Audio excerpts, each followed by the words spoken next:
Thank you. Thank you. Good evening, everyone, and welcome to this evening's meeting of the North West Area Planning Committee, today, 7th of July 2022. My name's Councillor Maddie Thompson. I'm the chairman of this committee. Sorry, getting messages again. Before we commence the business of the meeting, there are a few housekeeping issues just to run through. We're streaming the meeting live as well as recording, and by being present in the meeting, you are giving your consent to being recorded. When invited to speak, please turn on your microphone, speak clearly, referencing a page or paragraph number when referring to the agenda papers. Keep your contributions as clear and concise as possible, and ensure your microphones remain off when not speaking, as this is important for the live streaming to be heard clearly. Finally, can I draw your attention to the notices on the agenda papers regarding the different levels within the chamber, and advise that the fire exit is the door behind the top table. Members, may I draw your attention to the members' update with further information on items 5, 6 and 7 on the agenda, and ask you to note that item 6 has been withdrawn by the applicant. So, Ms Bird, can we have apologies for absence, please? I believe there's Councillor Siddle. Yes, Chairman, just Councillor Siddle, thank you. Lovely, thank you. Okay, item 3, members. It's recommended the minutes of the meeting held on 15th of June, found on pages 7 to 10, are approved as a true and accurate record. Can I take them as read, first of all, members? I so propose. Can I have a seconder? Yeah. Right, thank you. Councillor Keys wins that prize. Any matters of accuracy, members, or can we agree those? And if so, by assent, is that possible? Agreed. Lovely, thank you very much. So item 4 is declarations of interest, and I have to read this bit. To disclose the existence and nature of any disclosable pecuniary interests, other pecuniary interests or non-pecuniary interests relating to items of business on the agenda, having regard to paragraphs 6 to 8 inclusive of the Code of Conduct for members. Members are reminded that they're also required to disclose any such interests as soon as they become aware, should the need arise at the meeting. Before anybody tells me, I know we've actually changed codes of conduct, but the principles still apply. I've got Councillor Durham first. Thank you, Chairman. A non-pecuniary interest as a member of Essex County Council who are statutory consultees. Thank you. Thank you. Councillor Fleming. Thank you, Chair. Non-pecuniary as a member of Essex County Council who are statutory consultees. Thank you. Thank you. Is that everyone? Yes, thank you.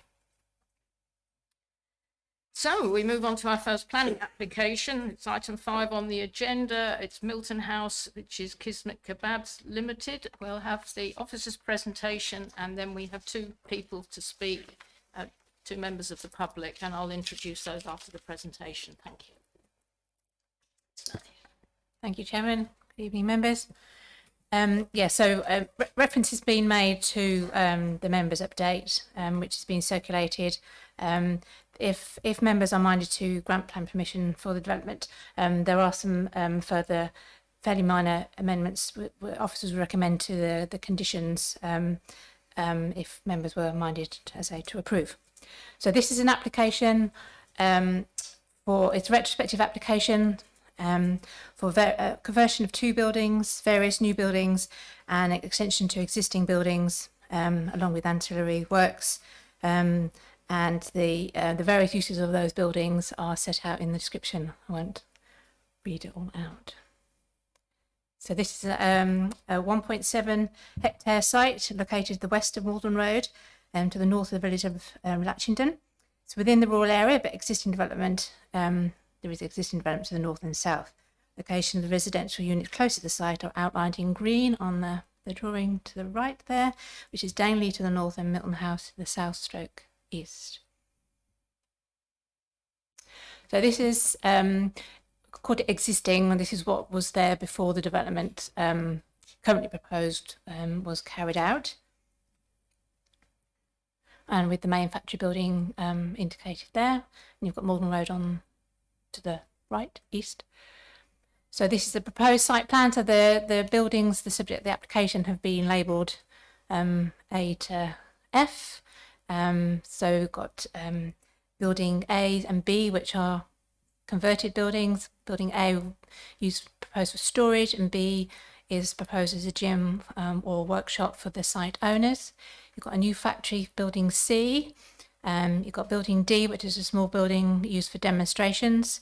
You've got building E1, which is the main factory building, and the changes to that building are extensions to the front and rear and cladding being added to part of the building.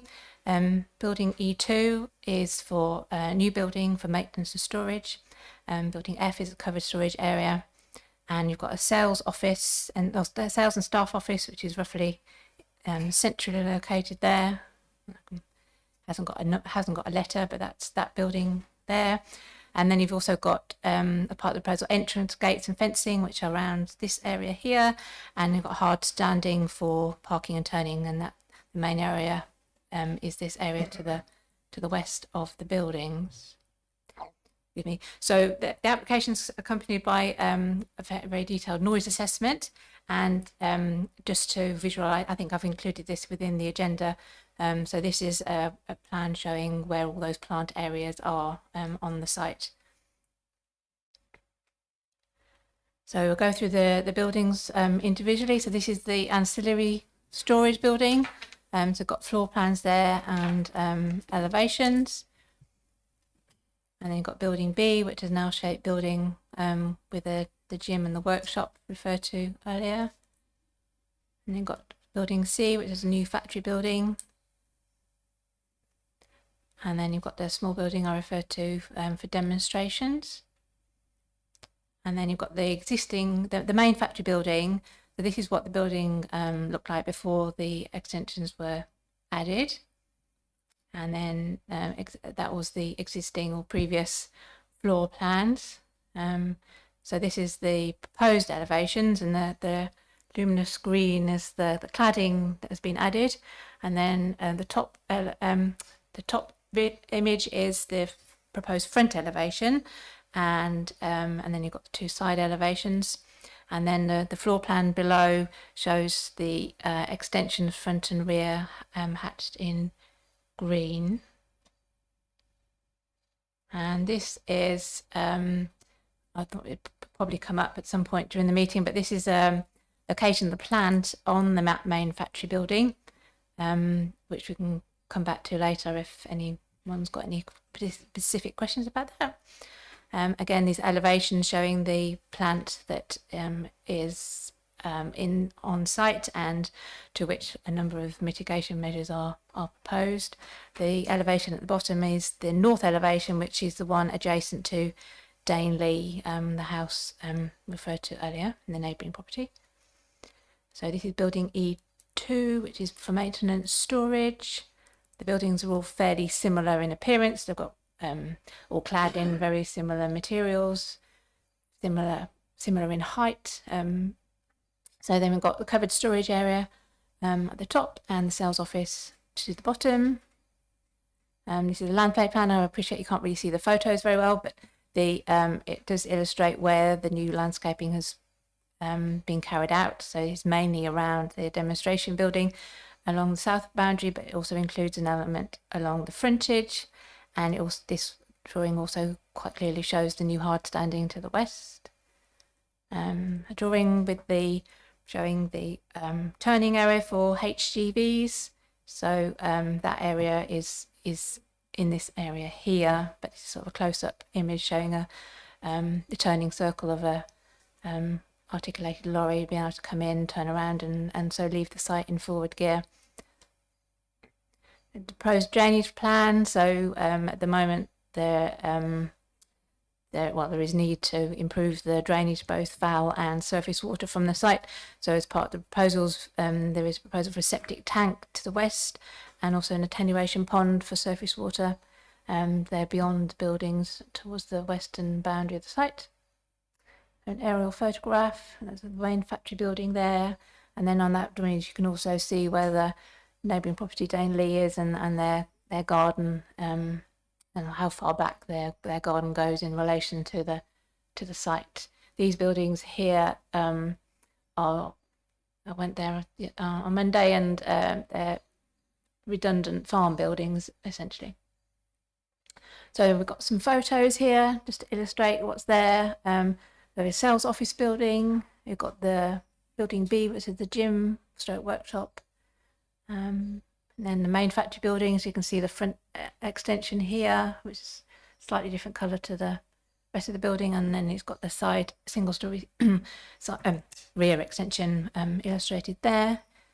Picture of the containers, which is part of the application, the storage building, building A, the demonstration building there, illustration of the fencing that is part of the application, building C, factory building, and then other various photographs. So you've got building E, looking at the building from the southwest, car parking outside the sales office, different view of the containers, building the one bottom left, that's looking at the main factory building from essentially Maldon Road, outside entrance there, and you've also got the picture of, including Milton House. And more photos. Building C, factory building, maintenance story building, and again the sales office, which shows where the HGV turning area would be. Yes. Thank you. So, so the development includes a suite of mitigation measures in relation to noise and odour, which have been assessed as being required to address the adverse impacts the operation of the use of the site has on the amenity of local residents. And having assessed the application in very close consultation with environmental health, the proposal considered to be acceptable in principle, would not cause harm to the character appearance of the area, and would not cause harm to the amenity of existing residents, provided that the mitigation proposed is implemented and is acceptable in relation to highway safety, access and parking, as well as flood risk and drainage. It's therefore recommended that planning permission is granted, subject to all interested parties first entering into 106 agreement to secure a travel plan monitoring fee as required by Essex County Council, and a number of conditions as detailed in the report, as amended by way of the updates I referred to at the beginning. Thank you. Thank you. So our first speaker, we do these in a set order, so we have an objector first, that's Ms Mattams. You'd like to come forward, pick any chair. I'm sure one of the members will help you anywhere you're comfortable. Make yourself comfortable. We'll just get it's behind there, lady. That's the one. Right. We will start the timer as you begin to speak, and then you've got 2 minutes precisely from there. Okay, when you're ready. Hello, my name is Lizzie Mathams and I'm a direct neighbour to Kismet Kebabs. I've come here tonight to highlight the problems we've been experiencing from Kismet. The noise from the generators fluctuate 24/7. When they're going at full pelt, we are unable to relax in our garden, and at night we have to keep all our windows closed to lessen the constant humming. My son, he's 9-year-old, he has ADHD and he has trouble with sleeping. When he gets hot, we can't open the windows, and this causes him to get stressed and agitated. The pungent smells can be extremely strong at the front and back of our property, and we are forced to stay indoors with the windows closed to prevent the smell from entering our home. This can go on for an hour or all day, any day of the week, even Sundays. Lorries are coming and going at different times of day, Mondays to Sundays, including bank holidays, early mornings and late in the evenings. They are sometimes left stationary with a refrigeration running in the entrance to Kismet and on the road outside of our home, waking us up.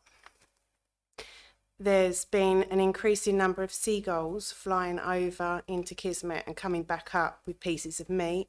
They often squabble and drop the meat into our garden, giving us concern for vermin problem. Thank you for your time. Thank you very much. Well done. And our next speaker is the applicant, Mr. Devadasan. Have I got that anywhere near right, sir? Thank you. Again, please make yourself comfortable. Exactly the same rules. We start the timer when you begin to speak, and you have precisely 2 minutes. Thank you. Hi, good evening. My name's Amir Devadasan. I'm the CEO for Kismet Kebabs, but I'm also just an employee as well, so I'm not the owners. First of all, I'd like to apologise for retrospective planning permission for this as well. We're working very, very hard with all the environmental health officers with the Maldon District Council to avoid all this odour and noise controls and that's why we're putting a mitigation for this planning at the moment, to waiting for the decision as well, in that sense. And we want to implement this as soon as possible so it won't affect any like neighbours and everything like that and the environment. We are a successful business. We've been awarded already twice in a year from the British Kebab Awards, and we've been in the newspaper a lot. We had our local MP as well sat with us at the table for the awards, and we had the mayor and mayoress as well attending the awards, which was very pleasing for the economy around the Maldon District Council. So well established. We've been around for about 14 years, and it's for me it's coming in, and I know how the owners have put this in place, and I would like to make sure that I put things in place correctly so we comply with the District Council itself. Thank you. Thank you very much. Okay, could you just turn your microphone off and make go back to another seat? Right, members. First of all, can I start by introducing our environmental health officer, Mr. Cant? I don't know if you have anything to say. You've been the case officer on this and looking at the reports and so on. Yes, to some extent we did. Sorry. It's all right. You don't have to stop. I didn't get 2 minutes. We did instruct a contractor to help with our consultation response because it was quite a complicated and detailed application, and partly to do with the resource constraints within the department as well. But yes, also been involved in the nuisance aspect of the complaints against the business as well. Thank you. But yeah, here to answer questions, hopefully technical questions if needed. Exactly, members. So we do have Mr. Cant. But before we get to any proposals or actual debate, can we sort out any questions or discussions anyone wants to bring up? I think I saw Miss White's hand first, followed by Councillor Morley. So, Councillor White, off you go. Thank you, Madam Chairman. And I've got a few questions, some of which came up in the meeting the other day, and I just wanted clarification. If we go back when I was elected to the council, when I first got elected, we had a lot of problems with enforcement with Kismet Kebabs. And I know it's not a planning reason, but we went on site in 2012 or 2011, and we were told that the application in 2012 was going to regularise all of these issues, and that there wouldn't be any more problems. So fine. So I'm particularly disappointed to be here again today. Can we go on to the slides, and can you show me which buildings don't have planning permission? Because it looks like there's quite a few on site. Although it was 10 years since I've been there, it looks like there's quite a lot on site that weren't there then. And I've just checked, and there's no more planning applications that have been approved in between 2012 and now. Through Chairman, yes. So the application has been made on the basis that buildings A and B were existing buildings and converted. Yeah. Building E1 was an existing main factory building which has been extended, but the others are. I think that was extended with the last time I was there, unless there's another extension that's not got permission. These are. There's a front extension and a rear extension. Both of which have been done and are subject to the current application. So they're retrospective then? Yeah. Is there anything else that's retrospective? Because I don't remember seeing E2 and C or F. Yeah, so F, C, E2, D and the sales office building are retrospective. Some of these buildings, the applicant has said they are the same buildings that were approved in 2012, but they're in a different place. So, no, they haven't got permission, but there was a permission for something, a similar building in a different part of the site. No, that wouldn't fly if it was a house or anything else. Somebody bought it 5 meters in the wrong place, you'd knock it down, right? Okay. Yeah. And the other retrospective elements, the hard standing to the rear. Yeah, and the I'm- parking area and the fencing. Yeah, did environmental health check for asbestos? Because I do remember when we did one, we did quite a few site visits there to try and sort the problems out with Councillor Archer. I went on site 2 or 3 times. That was a long time ago, and I haven't been there since. And I know there was asbestos found in the hard standing, and I seem to recall there was a problem with flooding into a brook at the back. I don't know, what is it, flood zone 3? I can't quite remember. There was something about the brook at the back which I haven't seen in the report. So that's something else I've got a query with, really. And do we have any other sites with opening hours until 11:30 in the vicinity? Because I know that you've got Mayfair Mushrooms, you've got the other industrial estate where you've got, oh God, the trust building people, and I can't remember what it's called. Is it Maple Dean? I don't know. Yeah. Oh, DWB, that's the one. I never remember their name. Yeah. Do any of those open until 11:30 at night? Thank you. Yeah. Yes, no, please, sorry, yes, sorry, yeah. sorry, I was looking wrong. Through Chairman, the issue of asbestos, I'm not aware there has been any.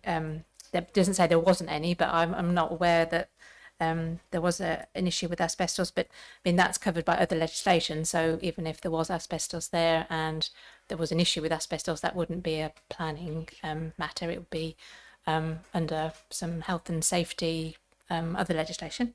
There is an issue with surface water drainage, and the surface water drainage system that is in place isn't acceptable or adequate for the purposes of the site.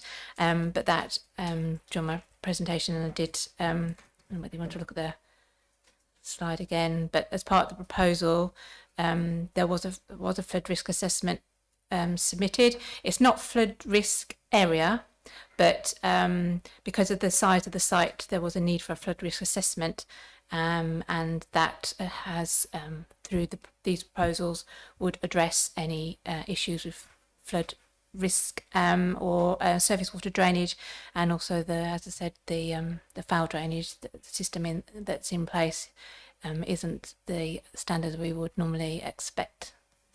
Other sites with opening hours till 11 o'clock, I'm not aware of any. Just to clarify, the operating hours, the operating hours are until 5:30, or being asked for till 5:30 Monday to Friday, with no working on Saturday, Sundays or bank holidays.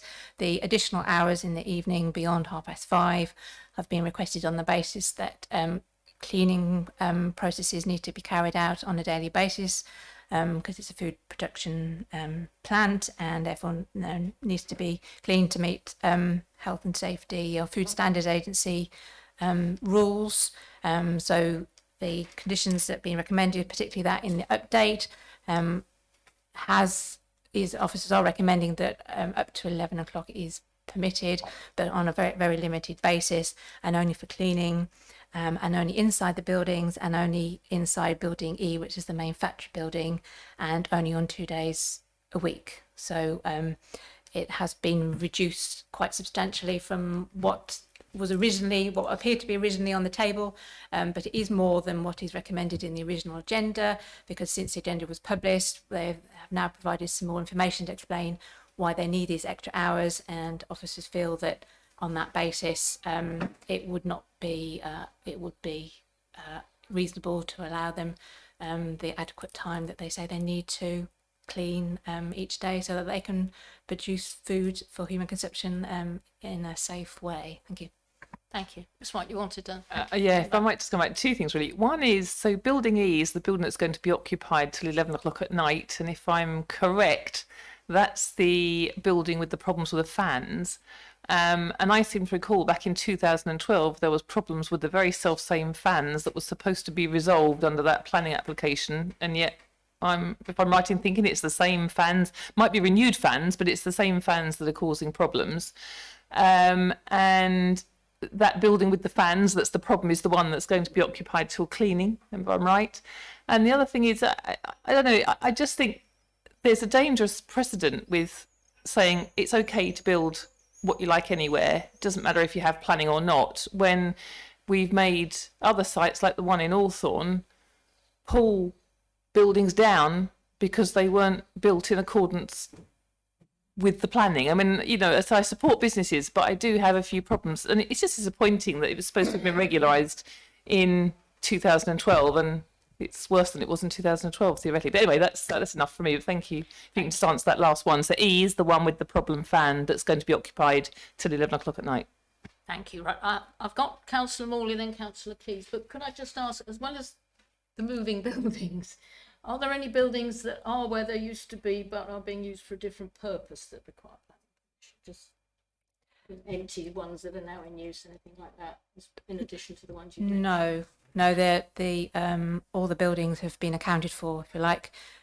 Building E was, as I said, the main factory building, which was there historically, and where all the main processing, food processing is carried out, and that's where the cleaning is required because of the processes that are carried on in that building.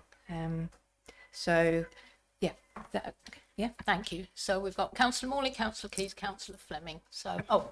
And Councillor Helm is a member of the council. He's here in attendance. He's already asked me before the meeting if he could speak. If you'd mind waiting till the other members have had their pop, and then we'll. Okay, Councillor Morley. Thank you, Chairman. I just wonder if there's any more information on scavenging on the environmental point of view with food waste. Is that going to be stored in a sort of a cool building? And are there pest control measures? I can't really see too much on that. I do know with scavenging, a lot of food waste has to be kept in, I know it's in bins, but they're normally kept in a lockable building as well. If there's any further information on that, please. Please. Yeah, we just recently received a complaint about the meat being dropped by the seagulls in the neighbouring gardens. I have spoken to Mr. Devadasan about the complaint. I initially thought it was likely to be waste storage, although we've not visited the site yet to confirm. He tells me that it's as a result of the factory being washed down and a small amount of meat coming out. And there being issues with existing pest control measures. There's apparently some bird decoys which were lost in high winds recently and need to be replaced. The birds have apparently got used to the kind of times that this happens, as you'll see around school playgrounds with the seagulls and starlings, knowing when the kids are going to be out. They know when there might be a small amount of meat available and they're coming down to collect it. I've been told that they're going to renew the pest control measures, but again, we've not seen that in place yet. But, you know, and I have said that we will go and have a look at the waste storage at some point unannounced, but say that was literally in the last couple of days that we've had those discussions. So. Thank you very much. May come back. Yeah, just obviously washing down. You can't really be loading food for human consumption outside anyway. And as far as I know from my experience, washing down should be done in a building and it should be in closed gullies. I would have thought it doesn't just go outside. If you can give me any further, I'm just sure it was closed gullies. Thank you. That's all the information I have, I'm afraid. Thanks. Right, Councillor Keys, then Councillor Fleming, and then we'll carry on. Thank you, Chairman. Can I go back to the pictures, the photograph pictures of the site? Go back. Go forward two, please. Another one. Another one. Another one. Another one. Right, no, sorry, it must have been before that. Sorry. That's it. That top one there, we've got a better picture of that, haven't we? That's it there. Right. The neighbouring property is to the left, or to the top of the screen, correct? Where that dangly gardens is, dangly. Now you say to the back of that are redundant agricultural buildings, correct? So you're telling that? Yes. Right. Are they owned by the Kebab man or Dangly Gardens? No. I understand they're part of the property associated with Danley. They're associated with Danley. But they are within the same ownership. That's my In the same yeah. courtesy. Yeah. I'll change that then, because I thought if that was someone else's, they could be filled full of chickens or pigs or that with noise and environmental and bits and pieces. But that's that part then. Right. No, that's all I know. Thank you, John. Thank you, Councillor Fleming. Thank you, Chair. My question's been answered, actually. Thank you. Excellent, thank you. Councillor Morgan, Councillor Durham. Okay, Councillor Maldon, thank you. Thank you, Chair. Firstly, I note that there was one of the things, a facility for demonstrations.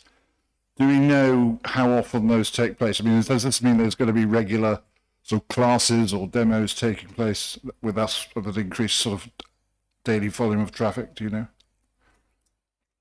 Through Chairman, there's no information about how often the demonstrations occur.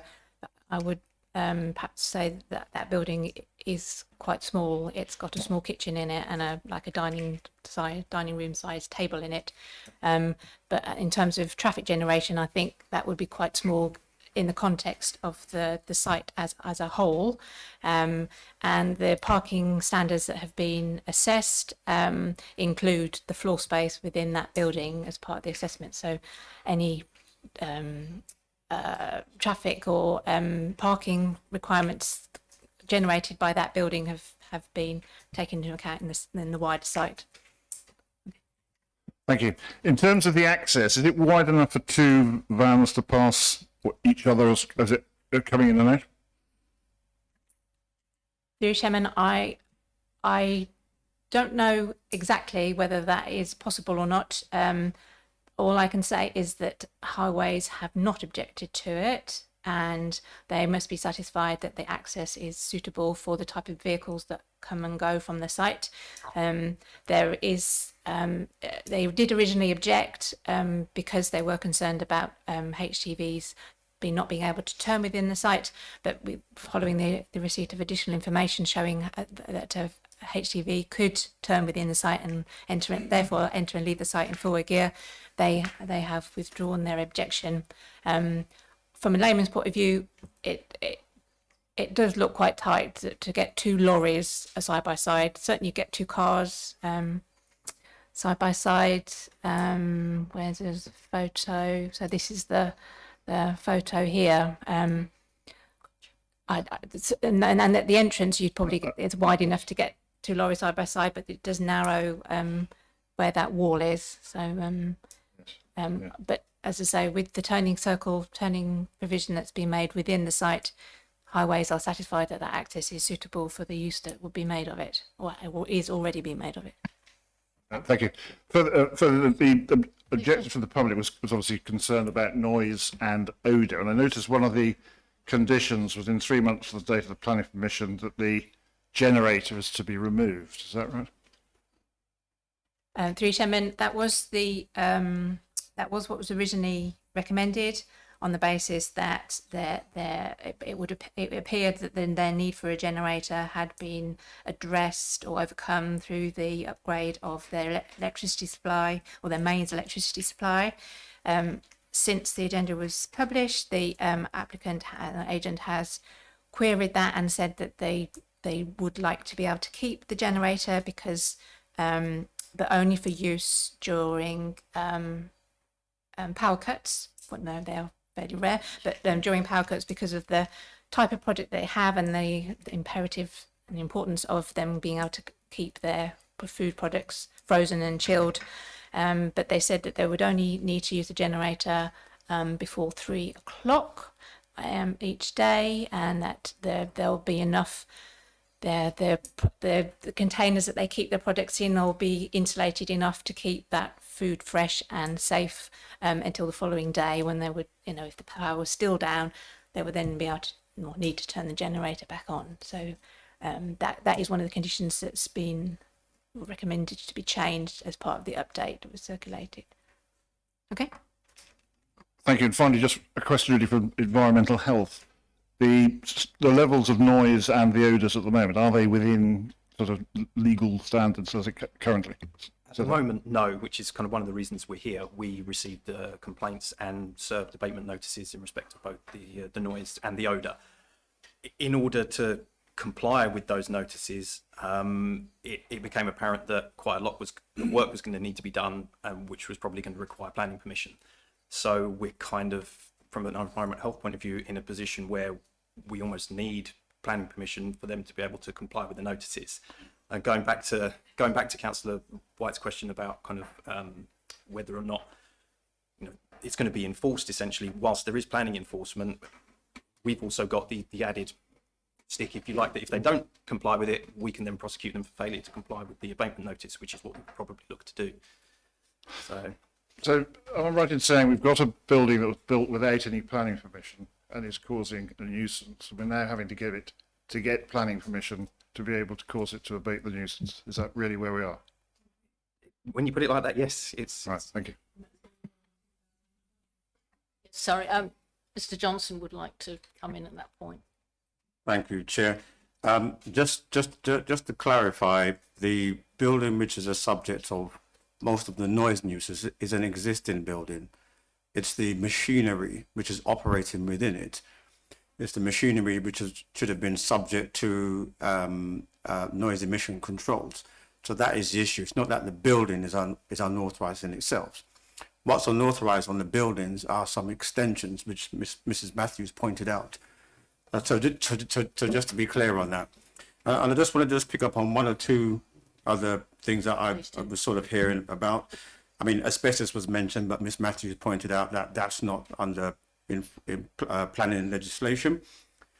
I was just wanted to make clear that we should be mindful of conflating environmental health issues, and we're talking about issues in terms of cleaning, putrescible material, and that sort of stuff, with the actual planning permission, which is what we're dealing with here, where there may be breaches in terms of, I suppose, hygiene regulations. I mean, that wouldn't fall under planning. So just to be mindful of that. In terms of the HGVs, remember, this is a site that has had planning permission from, I can't remember, 2000 and something, yeah? There was that permission in 2012 to actually expand upon the business. They've carried out development in which buildings have been placed on the site, not in the position that has been approved, but in other positions. The placing of the buildings themselves in planning terms are not illegal as such, yeah. And if we were to have considered enforcement action on any of those buildings, there would be an assessment. They may well be okay where they are, yeah. It's just that there was approval for where they were under the 2012 permission. So again, just to sort of have these in mind when we're coming to a view on this application. Thank you, Chairman. Thank you. Could I just let Councillor Durham come in first, Councillor Fleming? I'll come Yeah, back. well, part of what I was going to say, Mr. Johnson has put to one side, but I will come back to that in a second. So fundamentally, we're in a catch-22 situation here, aren't we? In that planning permission is required in order to rectify existing issues that are relevant to planning, noise, etc. So I don't know, it's an interesting one. I'm not quite sure where to turn on it. But on the subject of, I mean, major alarm bells were rung a bit earlier about the cleaning down procedure, because, I do have quite a lot of experience in commercial food preparation areas, and you don't just sweep out the floors into an outside area where seagulls and rats can pick food up. You sweep it up first and then wash down. I mean, anybody that's washing food of any description to an outside environment needs to think again. But that isn't a planning consideration. But I'm slightly concerned. I'm guessing the fans are related to refrigeration. So clearly they can't go off at a set period of a set time at night, because otherwise the refrigeration fans would need to be working effectively 24/7. Is that correct? There are various types of fans. Some are extract, some are air, air supply. There are condenser units for refrigeration. Yeah, and like your fridge at home, sometimes the condenser will kick in and it will make noise for a period, and then will go off again. But yeah, they could go on and off at any time. Yeah. But large commercial walk-ins and freezers, yes. They run for quite a long time. Yeah. Okay. Yeah, thank you. It's an interesting one. Thank you. Did say Councillor Fleming next, and then you, Miss Councillor Stevens, of course. It's all right. Councillor Durham's covered it. Thank you. Okay, Councillor Stevens. Thank you, Chair. I think picking up on what we've just heard about trying to differentiate between the planning application and the environmental health, because I am struggling slightly with that. If we were to refuse and the buildings have to be reverted to whatever they were like before that did have permission originally, would that make it less noisy, less smelly, fewer hours, less meaty, if that's the right expression? I'm just trying to understand understanding what would happen if we refuse it might help me to clarify that in my head. Thank you. Which of you would like to take that one? I'll perhaps partly I'll answer it at least. The previous plan permission, the council has, or the officers have determined that it was never implemented, and because of the time it's been since the plan permission was granted, they wouldn't be able to use that plan permission now. So if the council couldn't require them to carry out that development because it doesn't have planning permission anymore. So I don't think that is an option available. But in terms of whether it would cause more or less issues, in terms of noise, I don't know whether the standards have increased or improved since in the last 10 years, and whether premises have to comply with more strict standards. No, he's shaking his head. So, but at that application, at that time, there would have been a need to comply with the relevant legislation in terms of noise and odour impact. So they should, and the scale of that development was comparable to what's been proposed now. So I would say that the impacts would be comparable, if not the same. And there shouldn't be harm caused by this proposal, subject to mitigation being imposed or carried out, or the previous application. There shouldn't be, because officers wouldn't be recommending approval if they thought there would be harm caused by this development, and we wouldn't have recommended it last time if we thought the harm would be caused by that development. But that development previously did include a number of measures and mitigation and measures to ensure that noise and odour and would not be an issue, provided they carried out the development in accordance with the details that they'd submitted. Does that answer your question? Or do you need any more? It does, thank you. So I think if we were to refuse, what would have to happen if we were to say no to this, please? Chairman, I think it's been partly answered already. So if planning permission was refused, then all the development that we're considering tonight would be unauthorised and doesn't have planning permission. So there would be, from a planning point of view, the planning enforcement officers would then have to take the matter up and take it forward and assess whether it was expedient to take enforcement action, and if it was, what that action would be. It wouldn't necessarily be require them to take all those buildings down that they haven't had permission for, because there'd need to be some harm caused by what's there to justify that action being taken. There's separate enforcement issues in terms of environmental health, which environmental health will go away and consider. But particularly on the basis that, well, I suppose it depends what the reasons for refusal are as well.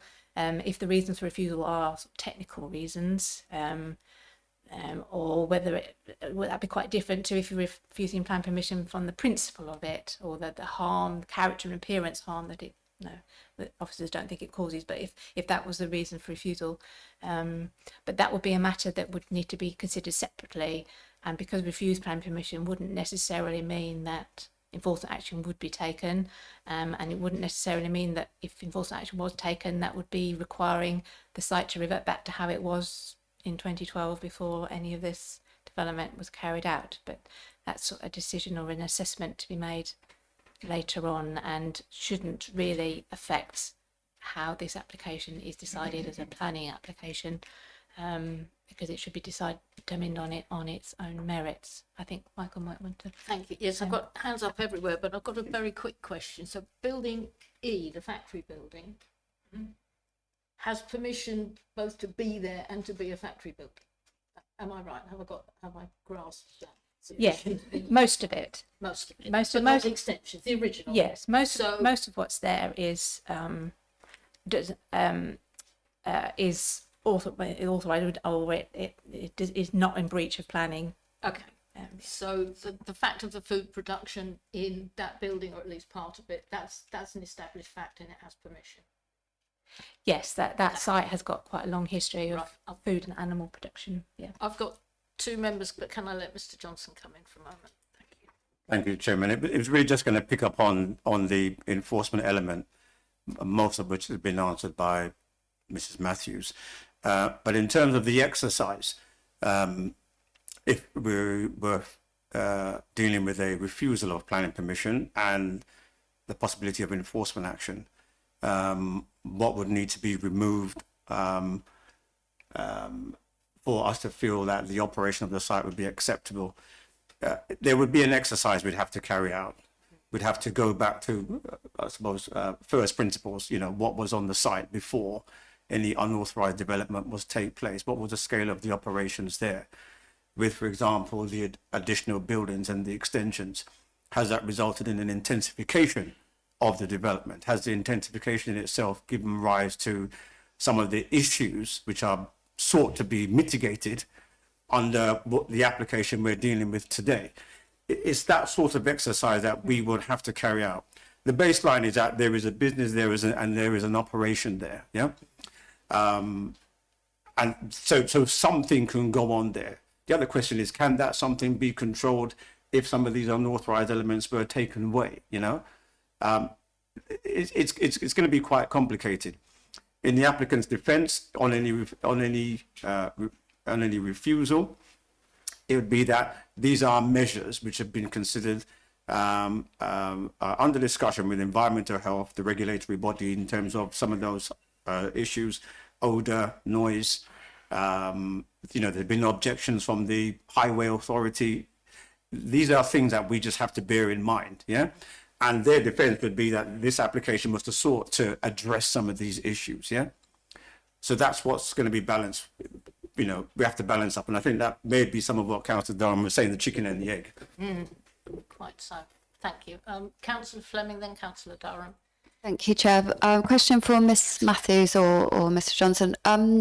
The noise mitigation and the odour control measures, those on their own, do they need planning permission? And if no, why can they not be carried out beforehand? And then if the application's deferred? And then we're looking, a new application, we'd be looking at measures already installed. And that would take away the chicken and the egg situation we're in at the moment. Through you, Chairman. Some of the measures could be carried out. Certainly, any of those that relate to any works or works to carry out inside the buildings. But anything that would materially alter the external appearance of the buildings. What we're talking about, the original main building would need plan permission. So if they needed to put a new ducting on the roof, for example, that would need plan permission. Or if they needed to, I think quite a lot of the mitigation measures are enclosing existing air conditioning units with an acoustic cover. That would need plan permission because it changes the appearance of the building. Albeit you could argue one air conditioning unit being enclosed, probably not, but because of the numbers, it would overall, I think. That's perhaps an easier question answered for the main building, but for the other buildings, the buildings themselves don't have plan permission. So it's the totality of the building and the mitigation that they need to put on or include within the building or attached to the building that needs plan permission. So they don't need plan permission in their own right, but the building with those mitigation measures, particularly those that go on the outside of the building, do. Yeah. I hope so. Councillor Durham, sorry, you've been waiting a long time. I just very want patiently. there's some very straightforward questions that we need to understand, I think, here. So from what Mrs. Matthews has just said, the company, and we're bearing in mind these are retrospective, which is never a good thing. So this company cannot really do anything significant to improve existing noise and smell issues if this planning application is refused. Is that correct, Mrs. Matthews? Through Chairman, not lawfully, no. Not lawfully, right? So if we don't grant this, the noise and the smell issue will remain. In a partial answer, I suspect, to Councillor. Oh, sorry, my mind's gone. Stevens. Sorry, my mind's gone completely blank. Another outcome would be an appeal against refusal, and I suspect an inspector would look back at the planning history to see that a lot of this was granted previously and not carried out. So there is actually some significant planning history here. So I, as I said, we have been backed into a situation here by the fact that it's retrospective, and by the fact that in order to improve the current environmental situation, we have to grant this planning permission, and I'm not very comfortable with it. I've got Mr. Johnson, but and I've also got Councillor White. But can I stick my neck out with a question and say, well, if this planning permission doesn't come about one way or another, and the nuisance continues, does there come a point where environmental health actually shuts down some part of the process in order to solve the problem with the noise and the odour? Is that part of the future process? Shutting down a business? Well, I didn't say a whole business, No. the process. I mean, you must take some action, presumably. What action would you take if So action that doesn't we can improve? action that we can take in respect of failing to comply with an abatement notice, the options really are to prosecute, or you can, in some circumstances, carry out works in default. Now the council is not going to go in and spend thousands of pounds trying to remedy this. So in this instance, it's not really an option. So that's the only option available to us. And prosecuting them in itself doesn't solve the noise nuisance problem. There might be a hefty financial penalty, or That was the next question. So it's a fine, but nothing changes, presumably, or cost. But I'm not trying to put words in your mouth. I'm just trying to find out what happens next if we don't agree this. We or a planning inspector. Yeah, I mean, you could look at injunctions and things as well, but that's obviously an entirely different. Yeah. Chairman, can I come back on a point related to my questions just for just before Mr. Johnson, and that's completely gone out my head. So there's too many things whizzing around. So let Mr. Johnson go ahead. Can we let Mr. Johnson? Yeah, speak? please do. And I'm So, sure you'll no, catch the up, point I because was going to make is that if this will only work if the work is carried out in accordance with the planning approval, and that's a big. Well, that's only a two-letter word. It's a big word. It is a very big word. And my question, sorry for anyone else, is it all enforceable? And I don't mean is it theoretically enforceable. I mean, can we actually enforce it? Things like generators running only when there's a power cut. Right, Mr. Johnson. Good luck with that. Yeah, thank you, Chair. I mean, some of what I was going to say I've been sort of picked up, because I was going to touch on the environmental health element in terms of if planning permission is refused, there are the environmental health powers. But I think, as David even mentioned to me at some point, a defence for them would be that, they tried, the best practical means possible, which involves getting planning permission, and the local authority have turned it down, so that's a defence in terms of, them on any prosecution. Again, David sort of said out how far are you going to go in terms of, I don't know, cracking them over the back because they've been naughty, there's a financial implication in terms of how you'd be going about trying to do that, it's quite a difficult situation. But then just to pick up on an easy question that was mentioned in terms of the enforceability, we have conditions in place which are quite rigid now, and they're quite detailed to the various elements which is under consideration here. The the hours of operation, you know, things which are quite tangible, things in which we can pick up on, things in terms of the mitigation and the maintenance and the ongoing maintenance around the fans and the odor control, which also from a planning point of view was quite a significant issue, the whole discharging basically on the boundary, you know, and how is that to be mitigated and managed in the long term. These are things that if planning permission is refused, then we'll be in a difficult position, yeah? We'd have to move to possibly enforcement, but then that takes us back to what's the base position that the site can operate under. Thank you, Chairman. Thank you. Councillor White, did you want Thank you. Yeah, I've just got two things really. I mean, this is a nonsense. This fan. How big is this fan that goes out into the garden of Daneley, which is the main reason we're here? How big is this fan? That big? That big? Okay. Now we run. Okay. Well, we run a lot of commercial buildings. We don't do food, but we have a lot of commercial buildings. We have fans, and some other farmers do as well, that can be up to 30-foot wide, 40-foot wide. And do you know what we do with them? We vent them. Do you know you can vent them round corners? So why aren't we removing that fan? Why aren't we enforcing it and getting planning in to put a vent in that goes around a corner and chucks the fumes and the smell and everything else out into their own yard? Why is there even a fan into a residential garden? I suspect I can answer that. Well, yeah, we can only look at the application we've got, and if the application had the venting, but, we would but you're saying but you're saying they can't do the mitigation works because they did planning. Well, you don't need planning to move an internal vent. That's not planning. You could do that anyhow, and it's not even expensive. It's aluminium or whatever it's made of. It's metal tubes, and they come in little bits, and you sort of stick them together and galvanise. There we go, and they go round corners, and you can put them where you want.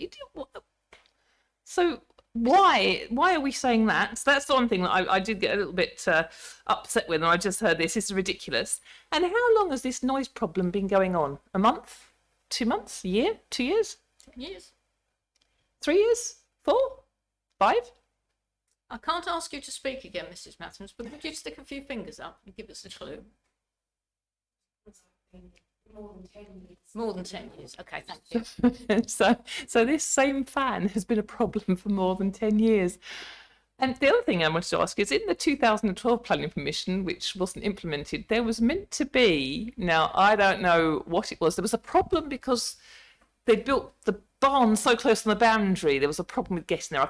And at the time, there weren't any trees. So when we did the site visit, you could see the back of the barns. It was really clear, but I haven't been there since. And there was supposed to be some great big acoustic fence, and there was supposed to be all sorts of other things put up. And I think they either didn't go up or they didn't work or they gave up. And I just think, why? I mean, I think we should have a site meeting. Why are we even considering a fan discharging into a garden, a residential garden, when it's really simple to move it and you don't need planning? I mean, because I think if we had this one problem solved, for me, it would make the rest of the application an awful lot more palatable. But there must be protections for everybody, and I think the amenity for the residents has got to be up there. We can't just ignore what they're going through and hope it gets done. I just don't understand why on earth there's a fan there. Why put a fan on a massive site like that into the next door neighbour's garden? I'm sorry, I can't let any, we do have procedures, it is the Constitution, and I can't let any members of the public speak again on this application. Councillor, can I come back? Yes? Yeah, that's it. Yes, there was 2 points I wanted to make. One was, yes, you could, that fan could have been put in a much better position and being able to vent merrily without causing harm to the neighbour if it was in a different position on the other side of the building, for example. That said, environmental health, the specialists have advised that with mitigation that is proposed, that fan would not cause harm to the amenity of the neighbours. So as planning officers, we're not specialists, so we would take their advice. I know. I might come back in 2012. We were told exactly the same thing, exactly word for word. That's because Let's change the law. Sorry, do Yeah, no, that's fine. And the other thing I was going to mention, if this issue came up, I have very recently, I mean, it was today or yesterday even, that the applicant has said that they would be, if no, it'd have to be required by condition, but if that was the real sticking point, then they would be prepared to move that vent to somewhere else that isn't venting out onto the neighbour. So, well, I don't know, would that be a non-material amendment? Or would it be a no. new planning? Well, it could be under the existing, that's a fair amendment. Right. I mean, the thing is, sorry, I will try and get to everyone. The thing is that both the planning officers and the environment health officers can only operate within the law. So, you know, if what's proposed meets the standard, you can't make someone be less unneighbourly, unfortunately. I think you should be able to. That's my own feeling, but we actually can't. I mean, it seems quite reasonable to me that anyone running something like that and upsetting their neighbours could deal with it. But we can't, as far as I can tell, within the statutes we've got, make them. Yeah, but if I might come back, this was above the legal noise level. This wasn't just a nuisance. This was completely illegal and against all the health codes. I know, but we're talking about after the mitigation. Right, I've got Councillor Durham, Councillor Fleming, Councillor Morgan. We've got to reach some sort of a conclusion at some point, even if it's, you mentioned a site visit, Councillor Miss White. The members can determine to defer for a site visit. I'm in your hands, members. Sorry, Chair, I was going to make a proposal to defer this, particularly when reading condition 21 about the existing generator shall not be used from the 1st of August, presumably because the substation is being upgraded by UK Power Networks. So I personally feel that it would be better to defer this application until we can all go on a site visit. We can be assured at a later date that the substation is up and running and the generator is not going to cause any further nuisance, and it has been removed from the site. So at least we are sort of curing one of the problems. We haven't got to the smell, but at least the noise, we could be partially satisfied with that. Do I have a seconder? Seconded. Well, the Councillor Stevens, is that hand up to second? Okay. Sorry, through you, Chairman, I did mention earlier that the proposal is to keep the generator on site for emergencies, power cuts, and that is that. So that condition that was included on the original papers has been changed, and the update. So they can keep it, but as an officer recommending they can keep it, but only to be used in emergencies and not after 3 o'clock in the afternoon. Can I come back to it? So if I make my proposal is then that we do defer until the substation is installed, which is within 3 to 5 weeks time. And at a later date, we could then hear from the neighbours to understand whether the generator is still being used. I think it's reasonable that it's allowed there for power cuts, but we could hear testimony from the neighbours at that point. Yeah, thank you. Sorry, but okay, right, I've got councillors out. I mean, that's a proposal. We've yet to even think about having a debate, so we're not going to jump to any conclusion on that. Mr. Johnson, you wanted to come in there. Thank you, Chairman. I just feel very uncomfortable, the decisions with members, of course, but I just feel pretty uncomfortable for us to wait for a third-party statutory undertaker carrying out works on a site which is subject of a planning application for us to consider. I mean, if there was a delay, for example, with UK Power Network in finishing those works, these things happen. How far do we wait? Do we wait 3 months? Do we wait 6 months? You know, that would be unreasonable grounds for us to delay determining this application. And on any appeal, if that be the case for non-determination, there could be a cost application.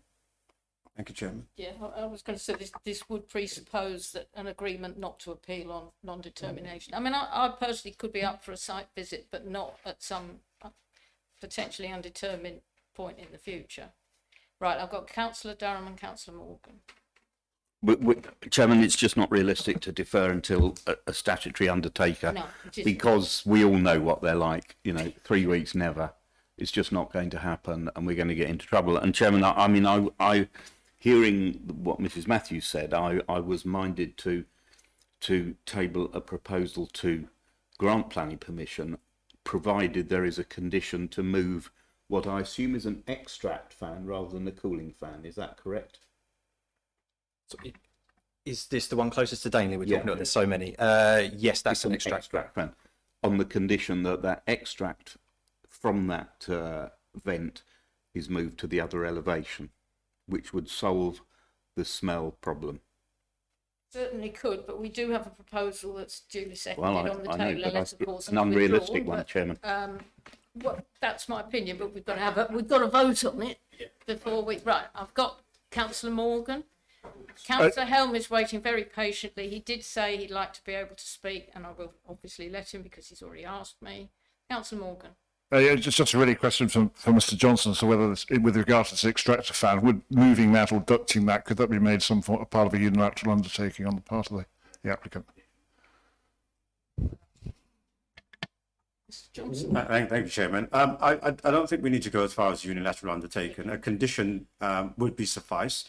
The details of which would need to be agreed with us. I think we're quite clear. This is a matter we have actually discussed ourselves on what the extractant fan should do, where it should go to assist in mitigating. I mean, I think that's a fairly straightforward matter. What's been encouraging is that the applicant is prepared to do that, if that be the wishes of the committee, and it be a determining factor in the resolution of this application. Thank you, Chairman. Okay, quickly, Miss White, please. Yeah, just to say, I mean, I do think a site visit would be useful to see how many fans open out there. And as for the smell, I drove home from a council meeting last week, and I don't know what night it was. It was dark, so it was obviously quite late. And the smell was unbelievable. It was cooking meat. It wasn't raw meat, and it wasn't mouldy meat. It wasn't anything gone off. It was cooked meat, and I could smell it from before where DWB was right up until that T-junction. So that isn't just a case of a little fan. I mean, I don't know. There must be ways of mitigating it. I don't know. But, you know, and for me, I think a site visit would be interesting to see, can these things be vented? Is it impossible? You know, where are we with it? And how far into the garden do they go? You know. Councillor Dow? Yeah, and I accept what Councillor White has said, but unfortunately, food production facilities produce a smell wherever they are. So it is the duty to move it and reduce it as much as possible. Anybody that drives through Wickham can smell the malt all across Wickham. Everybody, it is. I mean, you can smell it on the A12 as you drive along the A12. I used to work in Banbury, where General Foods was located, and as you drove through Banbury, the entire town of Banbury, you could tell whether General Foods were making Nescafe coffee or Bird's custard, because the whole town smelt of it. That's not to say that this is not important, but, you know, life is, you know, food production will inevitably produce a smell. We have to mitigate it and make sure it isn't causing an undue nuisance, and an extract into somebody's garden or direction of their house is unreasonable. But it doesn't matter what we do, where it goes to. If the wind is going the wrong direction, the smell from this plant is going to be there. The only way of stopping the smell is to close the plant down, which is nothing we can't do it. So it doesn't matter where we put that vent, there will still be odour, but we have to make sure that it's minimised in terms of nuisance for the neighbours as far as possible. Hence my proposal. It's just to say that with the smell, the factory wasn't even supposed to be operating then. It was supposed to have shut at 5:30, and it was probably 9:30, 10 o'clock. I don't know. Yeah, point taken. Well, I don't know how long the venting carries on. Right, Paul Councillor Helm, you've sat there all this time. Would you like to Thank you, Madam Chairman. I'm not a member of this committee. I live in Latchingdon, across the road, but I spoke to Simon. The business I conduct is not the same as their business, so I can speak. Sorry, when you say, do you mean the monitoring officer, Simon? No, I run an industrial estate. They Yeah. run a meat processing plant, so it's not related anyway, so I can speak. I cleared that with him several months ago. That's, yeah. Regarding the smell and noise from fans, I've been in the garden. It is real, really real, and it's been there for 10 years. Environmental health have been informed. They know about it. I know enforcement has been stretched at the moment.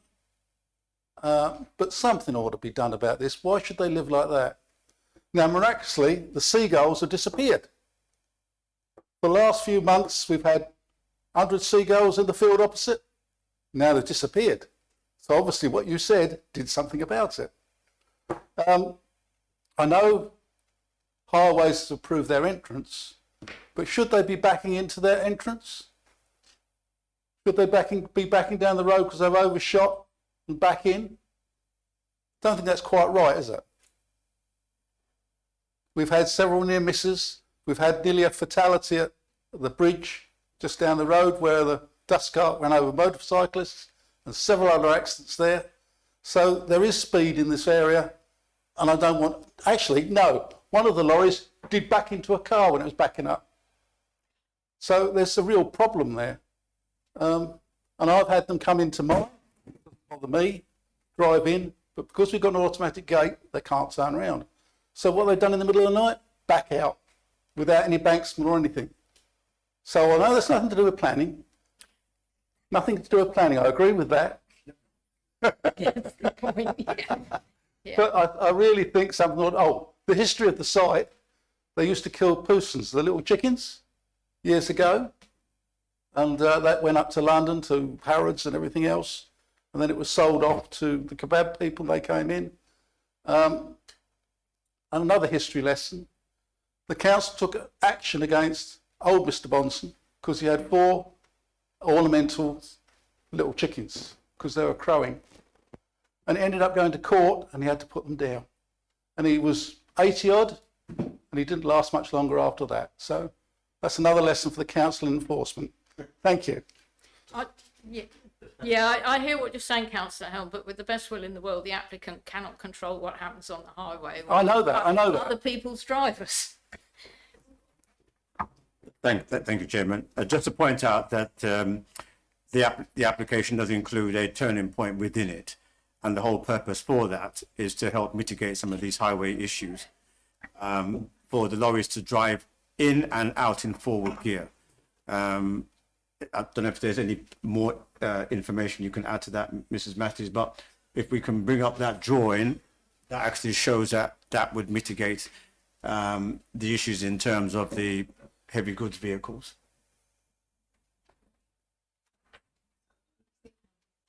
That's not... Apologies for the drawing being a bit faint, but it looks better on the laptop. Good. So the turning area, clearer picture, is in here. So lorries will come in here, or they come in here and then reverse here, and then be able to go out in forward gear. And that's what that tracking movement there is showing, but not that clearly. Sorry about that. These are large vehicles. They are presumably suitably qualified drivers and able to do that. Hope so. and this is obviously I'm sure Councillor Keys can do it. Yes. yeah. And This, Councillor White for that matter.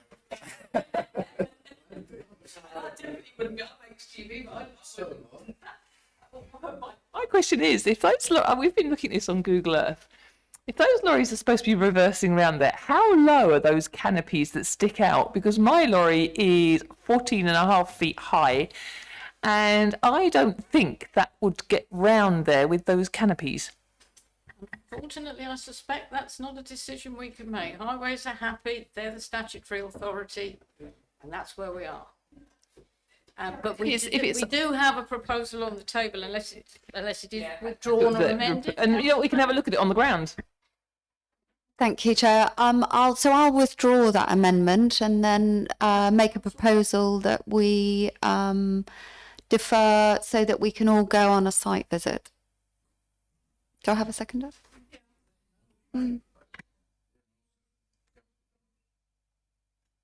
Well, it wasn't valid until we did something about that one.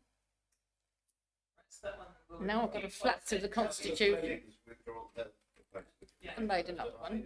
You made a second, which you seconded, all right? And yours is that let's have it.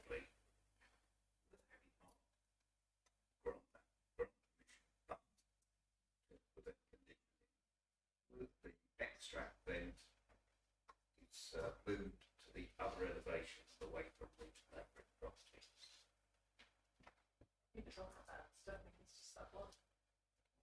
Mr. Johnson, can we? It's only the one. Is it only the one, and can we legitimately put that in as a on that elevation? That's the issue. Not just the ones facing into the garden, but anything on that elevation. Is that the only There one? shouldn't be any fans on that. No, there shouldn't. That's what I'm saying. But, you know, anything can be moved. Through you, Chairman, this is the bottom one is the elevation which faces Daneley. So extraction unit G1 is the unit that I understand causes the smells and but particularly smells, and that one is directly next to their rear garden. There is a compressor D1 but that's on the return wall, and that is actually positioned beyond their rear garden. It's more. That's just a compressor, yes. And that's next to the disused farm buildings I referred to, and there is a egg unit on the roof, and you can see from this elevation, so that's looking at the factory from Maldon Road, so that's the position of the air conditioning unit close to the ridge, and in terms of distance from the boundary, that gives you some idea about how far. My understanding is that it is this unit G1 which is the main cause of a lot, if not almost all of the complaints. So, and that is the one that the applicant has offered to relocate and vent out on a more appropriate position. And I'm not sure where it'd be best located, and as planning officers I would revert to environmental health to tell me where is the best, most neighbourly place for it to go, and there may be some limitations internally there may be some limits on exactly where it could go potentially, but yeah, that's the offer. And Right at Milton House, because that's property. the Point taken. I think we should probably delegate the actual details of the condition of that neighbourhood. That would be correct. And just to clarify on that point, because I did raise this when the application came in, Milton House isn't shown within the ownership or control of the applicant. And so as far as this application is concerned, that property is outside the application site and not within the blue line. So yeah.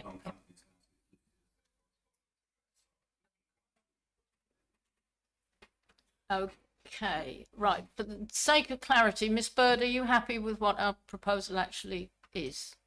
Councillor Durham's proposal, of course. Yes, Chairman, Councillor Durham is proposing that we grant permission for the additional condition, details of which will be delegated to officers. Okay. Does anyone else have anything further to say? Now we have a proposal. Now we debate it. There's possibly not a lot left to say, but All I would say is that if that proposal fails, then I'd like to propose secondary that we have a site visit and then make a decision after the site visit, do a deferral. So we've got the two in there. That's a very fair approach. I'm not quite sure. Yes, I did think I was quite keen on that idea, but anyway, we have a proposal. Can we please have a show of hands in favour of Councillor Durham's proposal to approve, subject to the deferred condition? Right, what have we got? 1, 2, 3, 4. Okay, those against? 1, 2, 3. Abstentions? Okay, so that has passed with that condition. Chairman, I would ask or implore Mr. Johnson and his enforcement team to be right on this without any delay. They haven't in the last 12 years. Oh, steady on, Miss White, please. No, I'm not having that, Miss White. Okay. moving on. So that is agreed with that extra condition and a special request to Mr. Johnson and his team. Yes. Right. Item 6, which was Carr House in Wickham Bishops, has been withdrawn. Item 7 is our next planning application. It's Albany Orchards in Woodham Walter. And there's a members update, as I'd already said, and we do have the agent to speak after the presentation. Of course.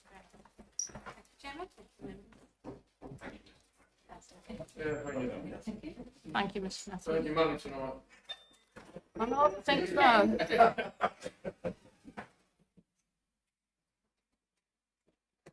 Right, yes. Thank you, Presentation, Chairman. please. The application is for a new driveway from an existing access which would lead towards the front of the house. The existing driveway will remain the same. This is the application site. The proposed new access and the driveway is to the east of the dwelling and would connect to the existing driveway. So here is the existing and here is the proposed. Here is the block plan, shows the proposed and the remaining, the existing to remain. Here are the site here is a site photo. This photo was taken on the existing driveway facing the proposed access.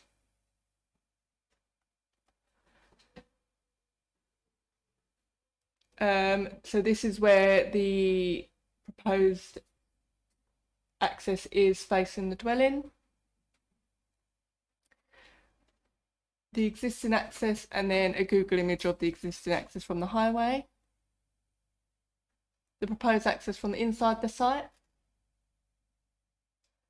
And the proposed access from the outside facing the west and facing the east. And then the views from the proposed access from within the site. So there's the east and then there's the north and you've seen the west, which is facing the dwelling. And that is it. Thank you. This application is up for refusal as it is considered that the proposed development would introduce a form of development into the rural area which by reason of its very nature, design and location would be an alien and urbanising feature and as such visually intrusive into the character of local landscape. Thank you, Chairman. Thank you. All right, the agent to speak, Ms. Brown, please come forward. I'm sorry you've had to wait so long, but I'm sure you understand. Oh, we are. Now, I know you know the rules, but for everyone's sake, I'll say it again. You've got 2 minutes from when you begin. Thank you. Albany Orchards is an established country house that was built as a replacement dwelling following a planning approval given in 2006. It's a carefully crafted building that has matured and gently settled into its bucolic setting over the last 15 years. Further additions to the site have served to build on this quality, and it is an asset to Woodham Walter. An application was made for a new driveway from an existing access on London Road in 2011. This was refused based on the potential domestication of agricultural land and the impact as viewed from the road. At the time of this application, hedgerows had not been established and the field was far more visible from the highway. Whilst the house retains full permitted development rights, the applicant is happy for conditions to be attached to any approval for the driveway to prevent any further development within the agricultural land adjacent to it. In the last 11 years, the hedgerows along the road have become established and the visibility of the field from London Road and Oak Farm Road has become significantly reduced. Ongoing residential development to the east of Oak Farm Road, opposite the site, has changed the character of the setting such that the field is now between dwellings rather than open countryside. Whilst there are the obvious arguments relating to the change of use and loss of agricultural land, it should be noted that the field has been used as an unbounded extension to the garden of the house for over 15 years. This application adjusts the sweep of the proposed driveway so that it is tucked more closely behind the hedge. The red line of the application is immediately on the edge of this driveway access and therefore prevents any other areas of the field becoming seen as domestic curtilage, preventing the precipitation of development in this area in relation to the house. The new driveway entry point will also create a safer access to the house from London Road. The current entrance driveway is on a change in angle in the road which limits visibility in both directions. The new entranceway is on a straight stretch, which will make exit from the site onto the highway safer for the owners of the house. Thank you. That's right. We've got Councillor Durham first.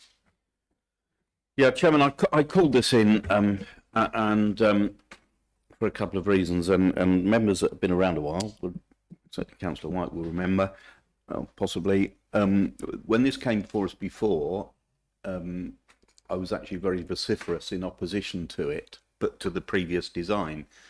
The previous design sort of snaked down the middle in a rather ostentatious manner, and as you drove up from Maldon Road, from the right-hand side there, you would have seen it literally dominate up to the front of the house.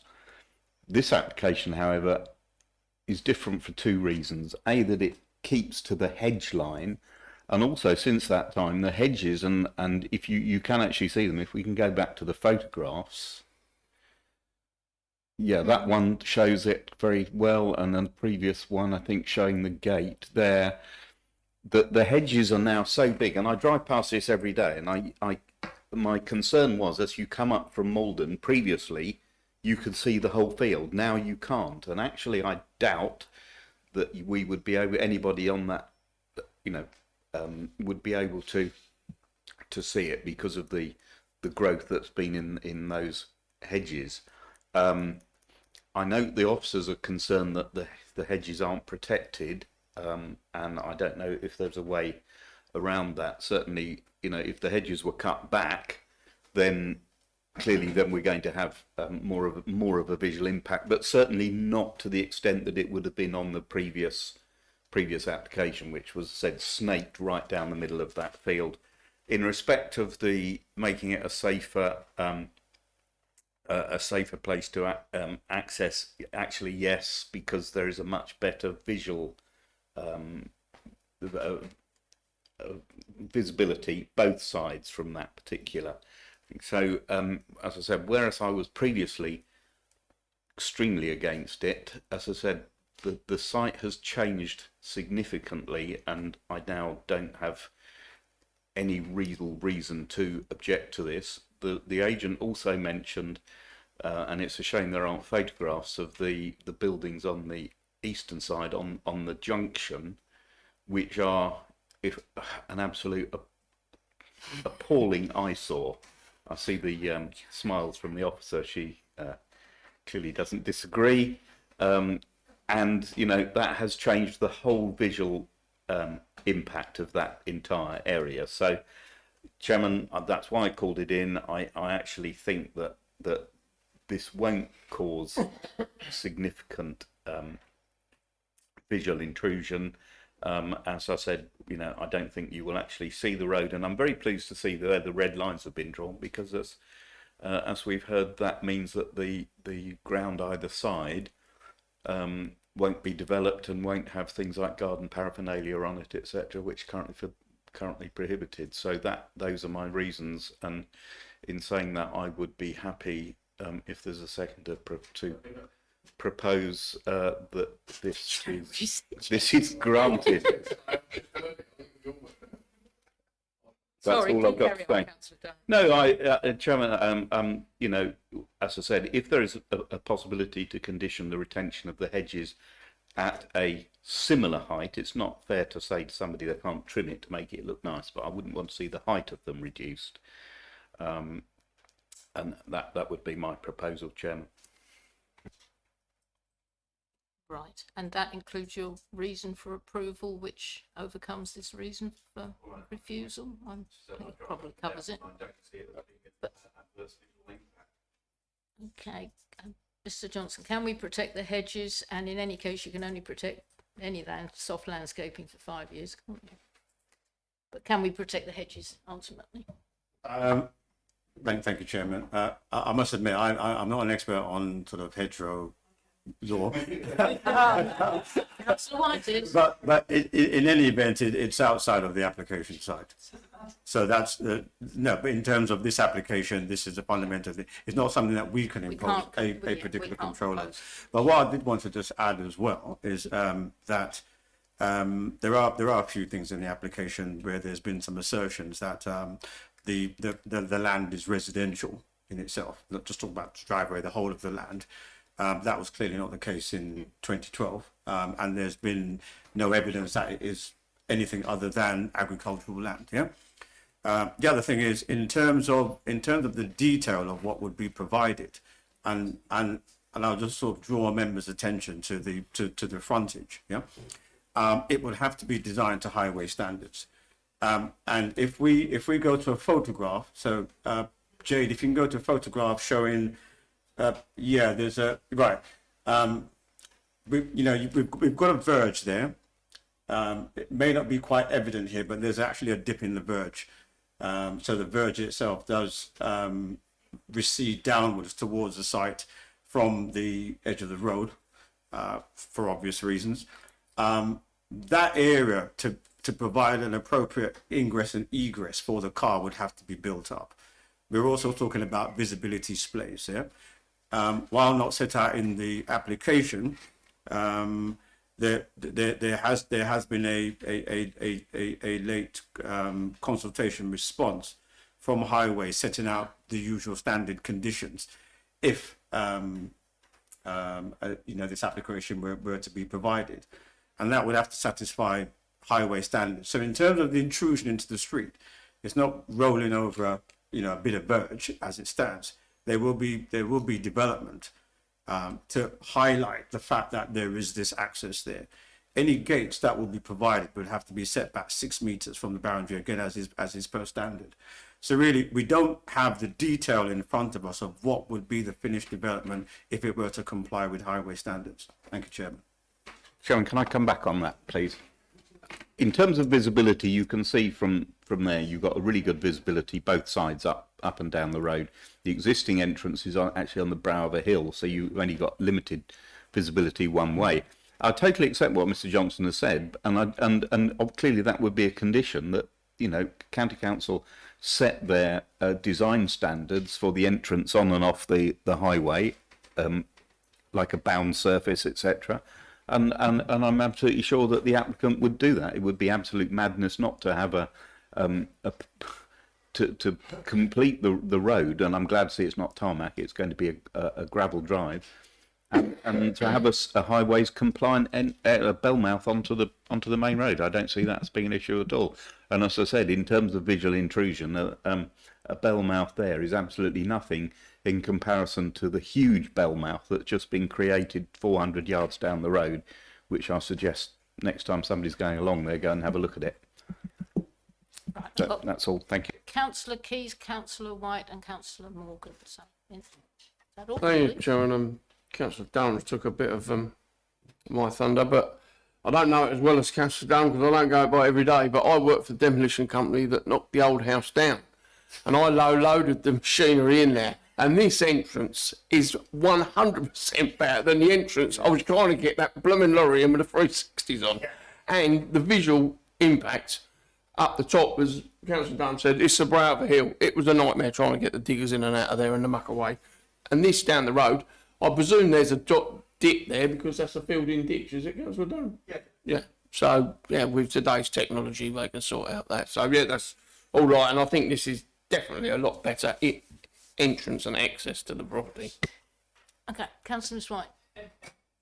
Yeah, thank you. Well, unlike the last application, I don't think there's any harm to this one. I don't think there's any harm to the amenity. I don't think there's any harm to the countryside. And actually, I voted for it the last time around because I didn't have a problem with it last time around either. I thought it was a lovely driveway. I'd like a driveway like that, but never mind. With the hedges, because it's agricultural land, they are automatically protected by the hedgerow order, and no part of them can be removed without a specific application to remove the hedgerow under the Hedgerow Act. So they might have to do another one of those, but that doesn't affect this application, and I'm happy to support Councillor Durham's proposal, pending that they do take the correct permission to comply with the Hedgerow Act. Okay, Councillor Morgan. Thank you, Madam Chairman.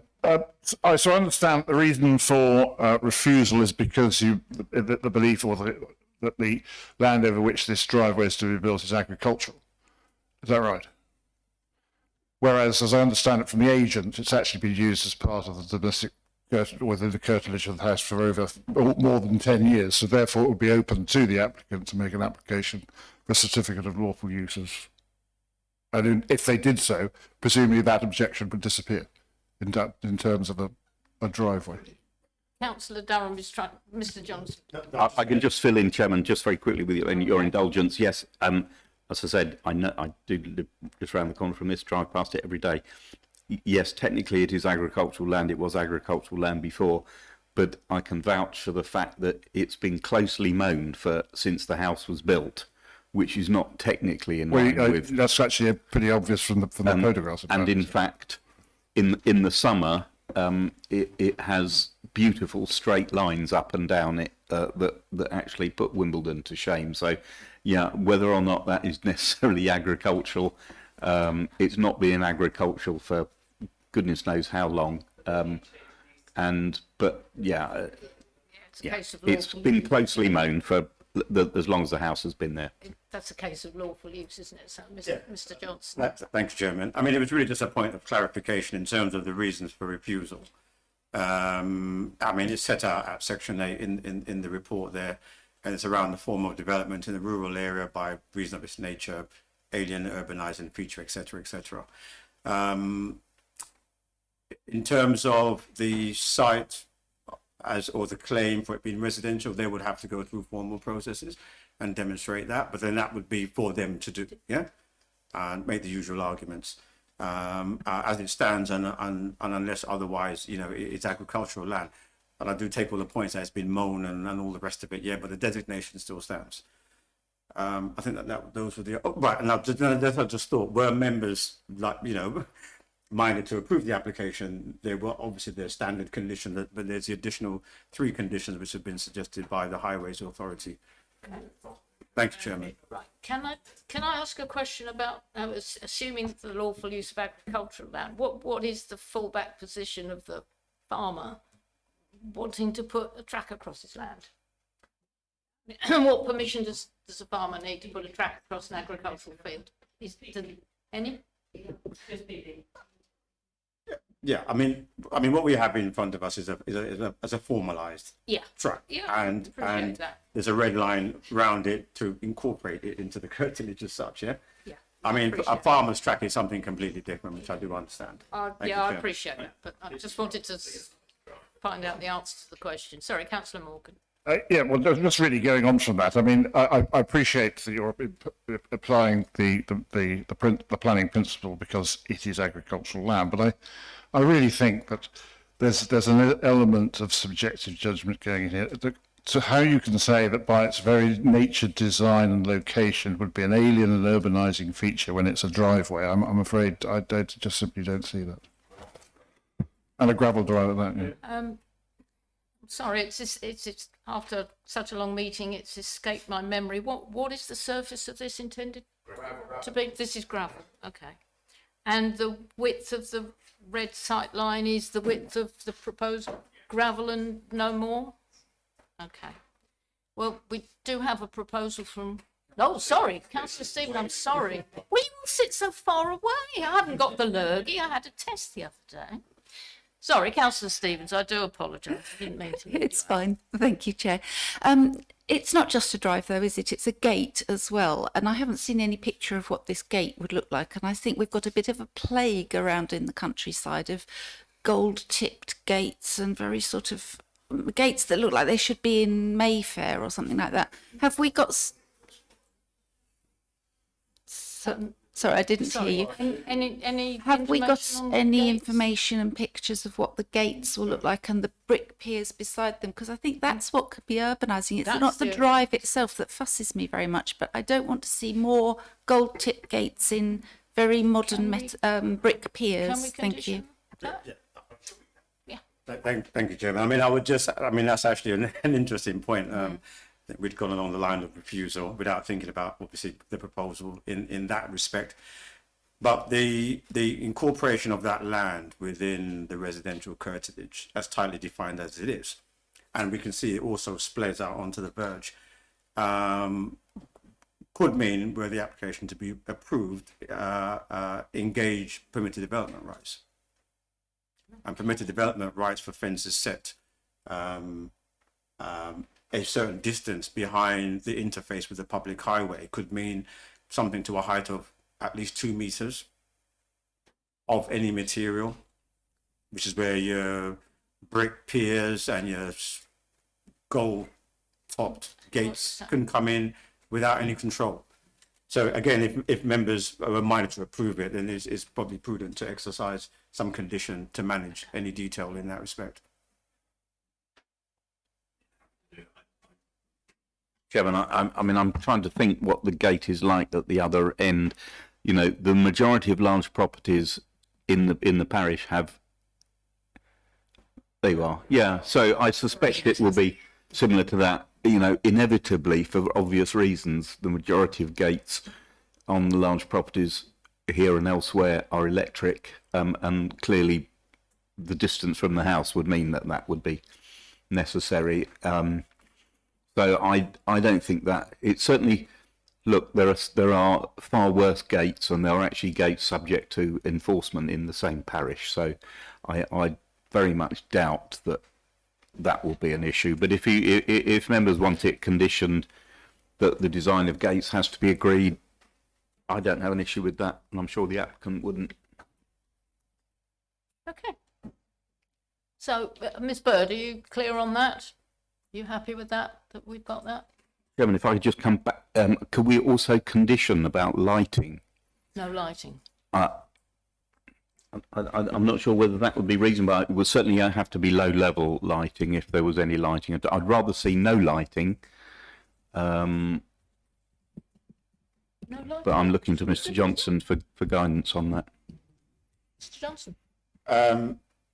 Yeah, I suppose it's not unreasonable, but a condition to control. I mean, my own personal view, I'd rather not see any lighting. Yeah.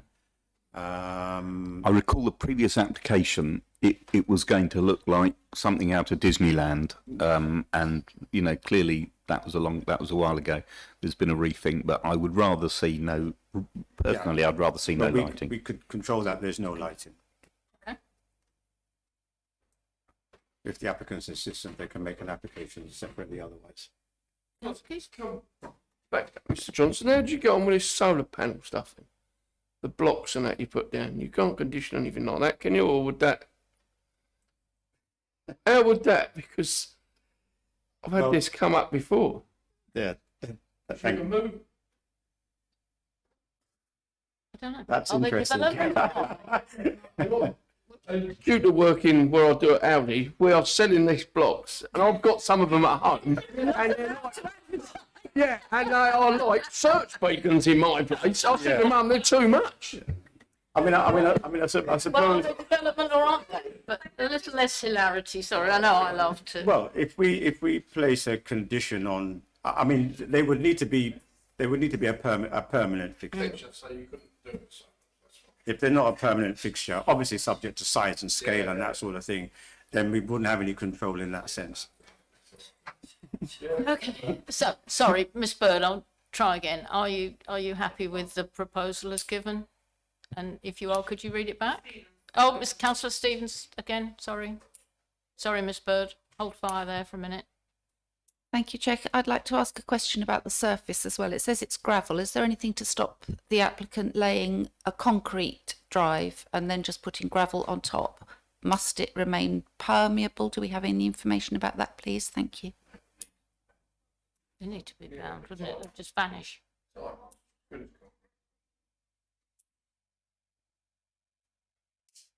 I mean, thank you, Chairman. I mean, we could condition details, of the, although they've, stated what they want to have, at least a surface material of, we can have details which can include, the substrate and how that's to be demonstrated that it probably meets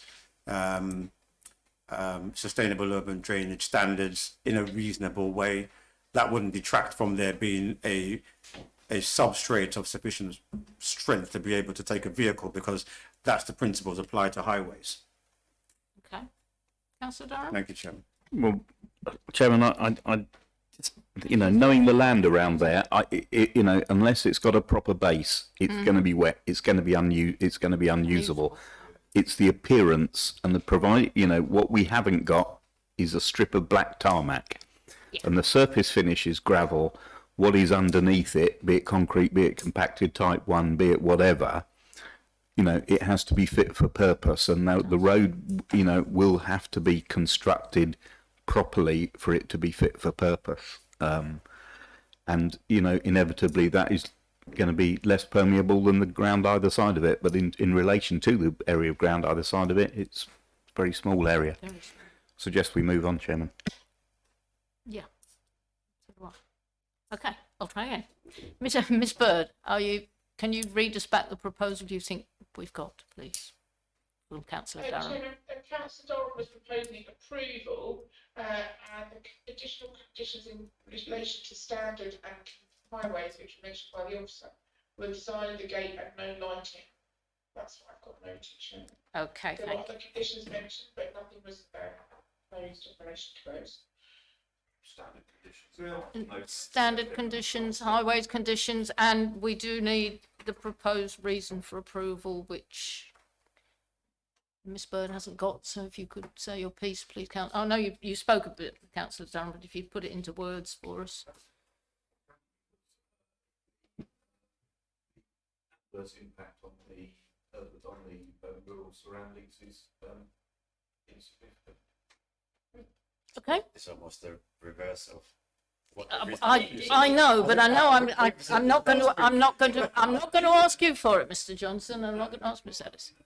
I hear what you're saying, but Miss Bird didn't read that out, and I need to know. How about the amenity for the homeowner benefit? Sorry, any, from Councillor Durham. Any harm? Okay. Are you all right with that, Miss Bird? Did you get that? Yes, Chairman, that's fine. Okay. Right. Show of hands, please. I'm going to put that proposal. Those in agreement. 1, 2, 3, 4, 5, 6. Those against. One abstention. So that is granted with the conditions as discussed. Thank you. Before we all rush for the door, any items of business the chairman can... There are none. So members and officers, thank you for your contributions. Yes, it's closed. It's not any other business. It's chairman considers it urgent. But you can talk to me afterwards. I'll draw the meeting to a close at 9:20. Thank you. Well done. Thank you very much.